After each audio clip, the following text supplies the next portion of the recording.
ENGT 122, Louisiana Tech, Spring 2022.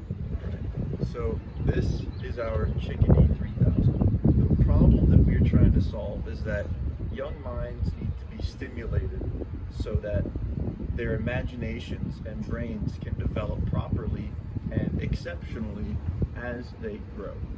So this is one of our prototypes of one of our many products that we have in mind. This is the Chickadee 3000 is a kit that we sell.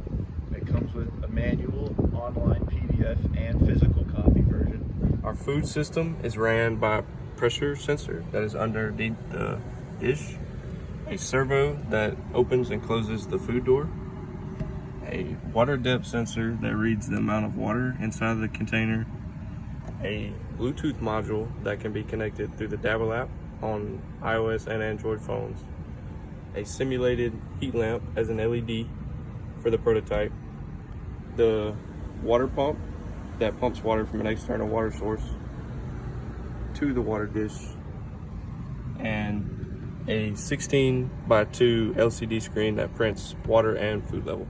So our project can be run manually from our app via the Bluetooth sensor or automatically. It's usually runs always automatically, but you can override it with the manual mode in the app. So whenever this pump turns on, whenever it detects no water, it'll keep going. That's pretty much all automatic. And the pressure sensor, when it detects that there's a certain low weight, it will add a predetermined amount of food. Now here's our heat lamp. If we had a real heat lamp, we would have had a thermistor right here somewhere detecting the heat of the box. So that way, whenever it gets too hot, it would cut off the heat lamp or at least dim it to a certain degree. So that way the chicks inside are nice and happy. Although our prototype is a wooden box, a plastic container, a cardboard box could also be used to apply the kit to it, and any material could be used instead of our wooden prototype. As you can see, our water depth sensor on the LCD screen is reading empty. So once it does that, the water pump should kick on. Should kick on. There it is. She hasn't been running a few days, so. And once this sensor reaches a certain level, then the water pump will kick off. Even as the LCD screen is reading low, the water pump will not kick back on unless it sees empty.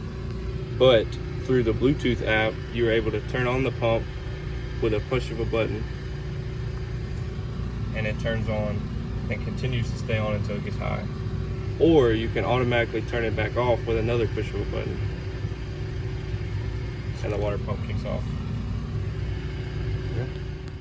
So after further testing, we'll be able to have the food system run automatically. But for right now, we have a fully functioning manual mode through the Bluetooth app that is controlled with the triangle and X buttons. When the triangle button is pressed and held, the food door opens. When X is held, the food door closes. All right, let's go. For demonstration purposes, we're using an LED as our heat lamp that is able to be manually controlled through the Bluetooth app with a push of a button, There you go. and turned off with another push of a button. And it's off. And so this works automatically if we would have had the aforementioned thermistor. So as the temperature would hit a certain range, it would turn on or off the heat lamp. So the disciplines that this project required was literally iced tea all the way, baby.